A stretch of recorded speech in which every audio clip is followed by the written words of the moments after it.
Darling ముందైతే నువ్వు comment చదువు. అలాంటి కాల్స్ రిసీవ్ చేసుకున్నప్పుడు మనం పడ్డ కష్టం అంతా కూడా మర్చిపోతాం వందనా. షాక్ అయ్యా, నేనైతే పిచ్ అయిపోయాను. సార్ ఏంటి సార్ అది? పిచ్ అయిపోయాను. నువ్వు నమ్మక ఫస్ట్ యూట్యూబ్ లో నేను ఈ ప్రాసెస్ ఇంతకుముందు చేశాను, కానీ యూట్యూబ్ లో చేయడం కొత్త.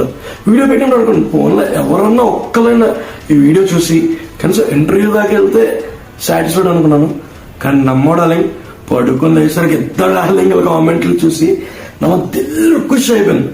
ఇద్దరు కలిపి కామెంట్లలో నాకు ఒక సంవత్సరానికి సరిపడా బూస్ట్ ఇస్తారు అనుకోండి.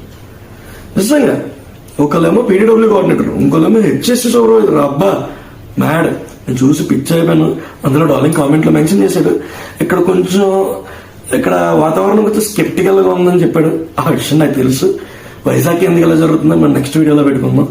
ఇంకో డార్లింగ్ కామెంట్ చేసి అడిగాడు, యూరోప్ జాబ్కి వెళ్ళి సెలెక్ట్ అయ్యా, లాంగ్ వీడియో పెట్టమని. డార్లింగ్ ఖచ్చితంగా పెడతాను. I know the public pulse. నువ్వు అడిగో, నేను పెడతాను. మీకు నెక్స్ట్ ఏ కంట్రీస్ కావాలి, ఏం కావాలో అడగండి. నేను ఖచ్చితంగా ఎక్కడున్నా వెతికి తీసుకొచ్చి మీకు పంపుతాను. నేను నెక్స్ట్ ఏ అప్డేట్స్ వచ్చినా నేను మీకు చెప్తాను. అండ్ ఫర్దర్ గా మీకు అబ్రాడ్ జాబ్ అప్డేట్స్ కావాలంటే don't forget to follow unfiltered Hemant.